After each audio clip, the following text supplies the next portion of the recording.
Bom dia a todos e a todas.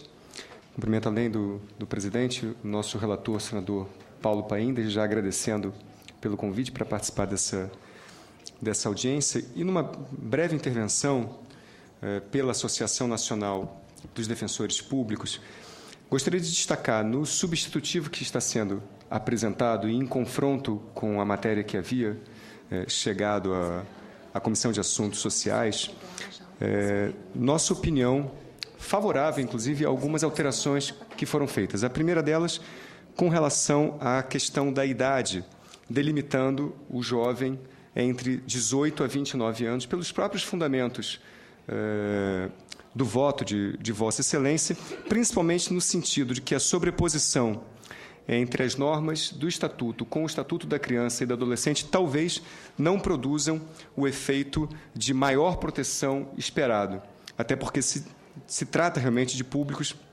relativamente distintos e a proteção ao adolescente é uma proteção ainda muito específica, né, e objeto já de uma norma exemplar, uma norma reconhecida internacionalmente pelos seus grandes avanços e pelos resultados concretos que tem produzido no Brasil ao longo dessas últimas 2 décadas, mais de 2 décadas de existência. Naturalmente, como o senhor falou, também a Associação Nacional de Defensores Públicos endossa o coro daqueles que se opõem à redução da maioridade. Recentemente, inclusive, tramitou na Comissão de Constituição, está tramitando e estava na pauta da Comissão de Constituição e Justiça, uma das PECs que trata da redução da maioridade, a PEC 33, e nós emitimos, inclusive, nota contrária, sugerindo a que não seja aprovada a redução da maioridade, por todos os argumentos que já são conhecidos, não caberia aqui estendê-los, né, objeto dessa audiência. E ainda em relação ao projeto de Estatuto da Juventude, queremos louvar também tanto a felicidade na definição dos direitos, ou seja, um rol de direitos importantes para a intervenção na área da juventude, mas também a criação da rede, do sistema e dos conselhos da juventude. Em especial, os conselhos da juventude, nós acreditamos que, assim como os conselhos tutelares, possam ter uma vocação muito importante na promoção e defesa dos direitos da juventude e na elaboração e execução de políticas públicas específicas para essa área. Dentro desse aspecto, portanto, gostaria de fazer algumas pequenas considerações a partir que acrescentem, que colaborem com o texto que está sendo discutido aqui no Senado, a partir de uma perspectiva muito própria da Defensoria Pública, que seria, no caso, a atenção ao jovem carente. Como todos sabem, a Defensoria Pública tem essa missão constitucional, que é a defesa das pessoas carentes. Então, no caso aqui, na perspectiva da proteção do jovem carente, à luz da proteção e promoção de seus direitos humanos. Dentro desse cenário, um dos pontos que eu já gostaria de destacar, e acredito que seria interessante uma reflexão sobre ele para, eventualmente, ser acrescentado ao Estatuto da Juventude, diz respeito ao universo do egresso do sistema prisional e ao próprio jovem que está dentro do sistema prisional. Me parece que esse é um tema, o Estatuto é muito feliz na abordagem de várias perspectivas sobre a juventude, mas esse é um tema que poderia ser um pouco melhor explorado dentro do Estatuto. Apenas como ilustração, se hoje nós pensamos onde encontrar a juventude, o nosso colega aqui da Pastoral da Juventude, me corrija se eu estiver enganado, mas se nós pensarmos onde encontrar a juventude, a primeira coisa que se imagina é nos bancos escolares, do ensino médio, ou nas universidades, ou ainda se pode pensar num show, né, de uma banda bastante popular. Né? Tudo isso é verdade.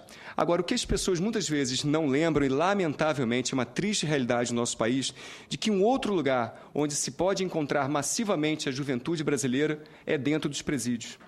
A maioria da população prisional está entre 18 e 29 anos. De acordo com dados do Ministério da Justiça, a cada hora, 7 jovens, exatamente entre 18 e 29 anos, ingressam no sistema prisional. Isso representa, e esses dados são de 2009, isso representa 70 mil jovens que entram todos os anos no sistema prisional, numa taxa muito mais elevada de jovens que ingressam no sistema do que os jovens que saem que saem do sistema. Além disso, isso no universo total, cerca de 70% dos ex-presos, incluindo os jovens, voltam ao sistema na condição de reincidentes.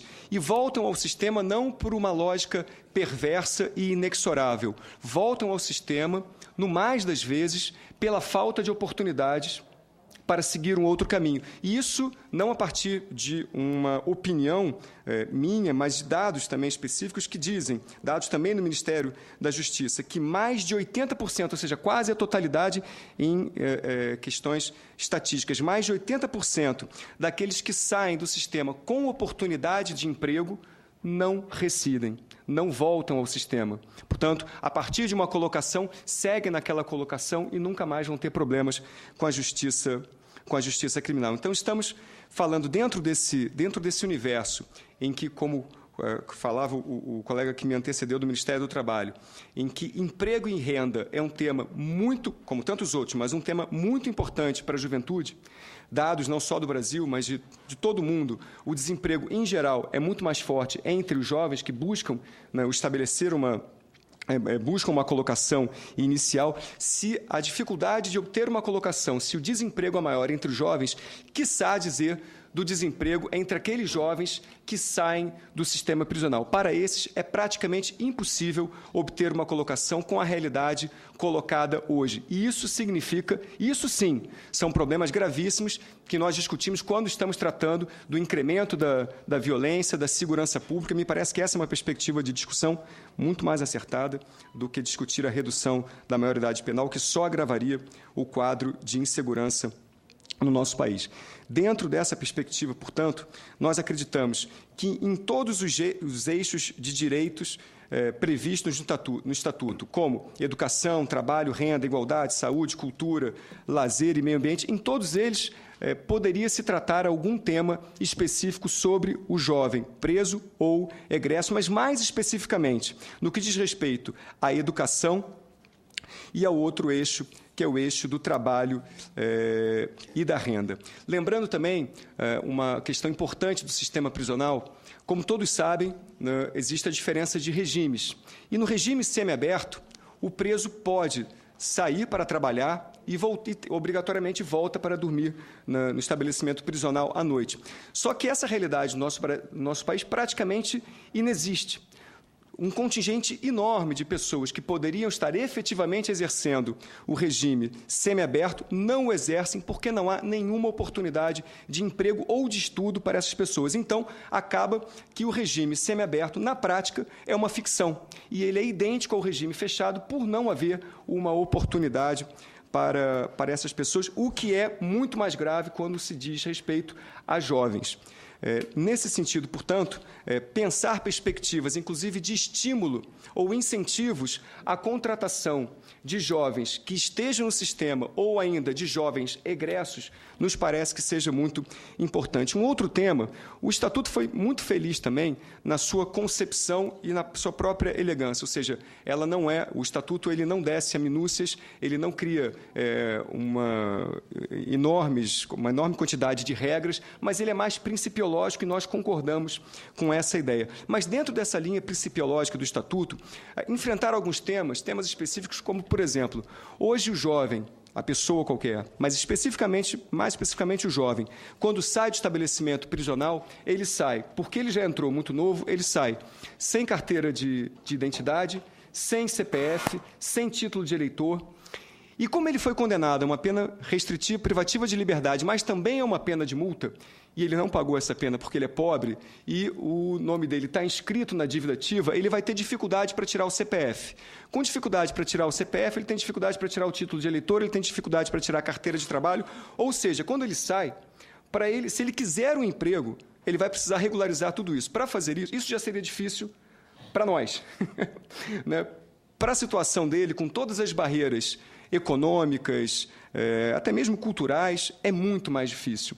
Então, alguma norma específica que trate especificamente disso e que assegure a essa pessoa, como a todos em geral, uma facilitação para o acesso aos seus documentos, creio que seriam algumas normas importantes que se poderiam acrescentar no Estatuto da juventude. E, por fim, ainda, especificamente em matéria de saúde, uma observação específica que eu acho que carece também, o texto poderia avançar um pouquinho nesse sentido, e aí seguindo o que a Lilian já tinha dito, a questão da violência entre os jovens é impressionante, e é impressionante no nosso país. De acordo com dados, eu até pesquisando do mapa da violência disponível na internet, de acordo com dados do mapa da violência, não estou localizando aqui, só um minutinho, mas a violência entre jovens tem uma escalada muito impressionante. De cada 100 mil pessoas, ela trata da taxa de homicídio, não só homicídio, morte violenta, para cada 100 mil pessoas. Então, para cada 100 mil pessoas, e ela vai falar da década de 80, 90, do ano de 2000 e 2008. Na década de 80, de cada 100 mil pessoas, 21 não jovens sofriam morte e violência. Há uma correspondência de 30 jovens. Então, 30 jovens e 21 não jovens. Na década de 90, os jovens de 30 passaram para 38 e os não jovens de 21 caíram para 18. No ano 2000, os jovens de 38 passaram para 51 e os não jovens, 20. E no ano de 2008, 52 jovens e 20 não jovens, ou seja, a taxa de mortes violentas entre não jovens é praticamente estável, oscilando entre 18 e 20 por cada 100 mil habitantes. Porém, entre os jovens, ela tem uma progressão inacreditável, alcançando, de acordo com esse último dado de 2008, o número de 52 jovens mortos a cada 100 mil habitantes. Então, o que está diretamente relacionado com a questão... O primeiro corte é o corte racial. Né? Esses jovens que morrem, basicamente, são negros e são quase todos pobres. Então, a questão do Estatuto, ela naturalmente é bastante transversal, mas uma atenção específica para esse verdadeiro massacre que está acontecendo de jovens e jovens negros no nosso país, creio que deveria também ser objeto de atenção específica por parte do Estatuto. Com isso, concluo nossa exposição. Algumas dessas ideias nós estamos consolidando numa sugestão que encaminharemos especificamente. A Vossa Excelência ainda não está concluída, ainda queremos terminar a elaboração, mas esperamos, o mais breve possível, poder apresentar ao senhor relator. Muito obrigado.